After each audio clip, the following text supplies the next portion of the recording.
All right. Next time, folks. All right. Anyway, one or one more update. It is our Okay. final good news update. Scientists are creating new habitats to save animals from climate change.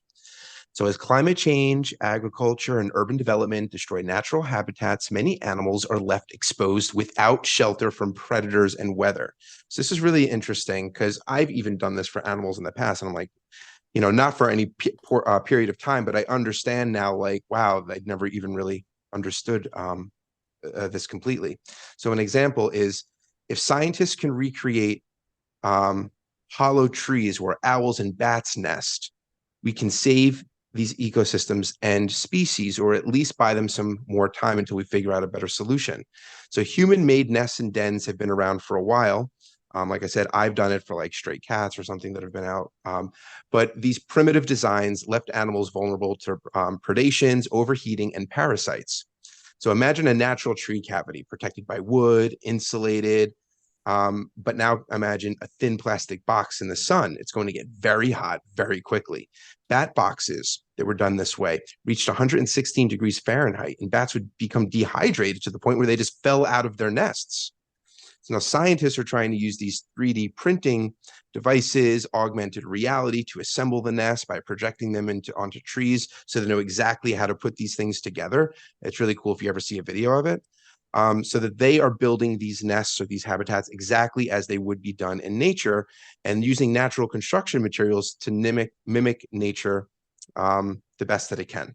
So it was That's just cool. really interesting. Like instead of just like creating like a taking like an old like plastic bin and cutting holes in it and putting a blanket in there and saying go live there, that thing's going to bake or freeze or whatever it might do, and it's not going to breathe and flex Yeah, like a yeah. normal habitat would, and it certainly doesn't look natural. Whereas if you kind of can use natural materials, 3D print it, and then use augmented reality to construct it so it looks exactly as it should, That's awesome. because form and function are so interwoven in nature.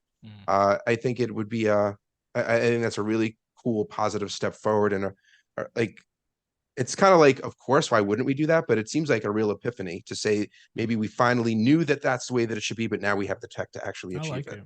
No, I like that a lot. I mean, nothing bad about that. I mean, I am a little like freaked out that you tried to like save stray cats but other than that, Well, I when think it's there's cool. animals out there that in the winter and you hear them, you can put like something out there and insulate it, and at least they'll survive the really cold, snowy nights. Yeah, but Um, don't they like kill like wild? Don't they kill like the bird population? Was that like Jonathan Franzen's whole thing? It's like cats in the suburbs or like destroying the songbird population. You could read about it. It was a thing.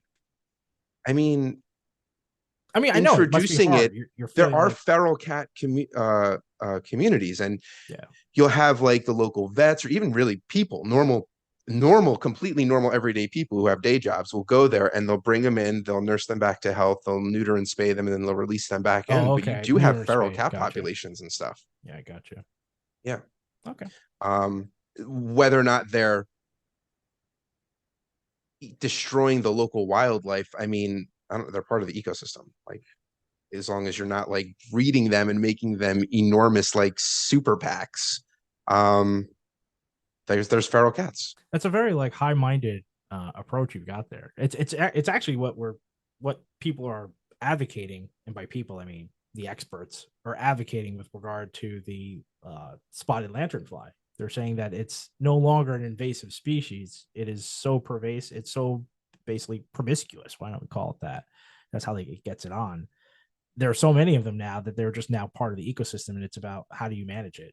Well, yeah, And you can't spay and neuter them. That's the difference. And there's no predator that's going after them. Like with cats, you can trap them, spay and neuter them, and control the populations. You can't do that with the spotted lanternflies, and they are destroying habitats. They are destroying trees that give life to numerous animals. yeah, right, but yeah, right. We can't stop them. So it's like now we just basically have to sort of join them. I don't know what that means.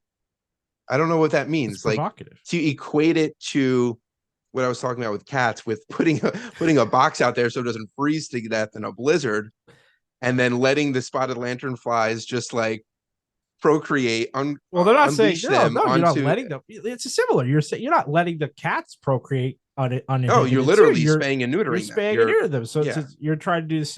You're trying to do the same thing. I guess what I'm saying is that they're basically saying that eradicating them is no longer an option. All you could do is hope to contain them, Well, what you can and do that's what it's about. is doing what they're talking about doing with mosquitoes, is releasing mosquitoes that have their genes altered so they can't procreate.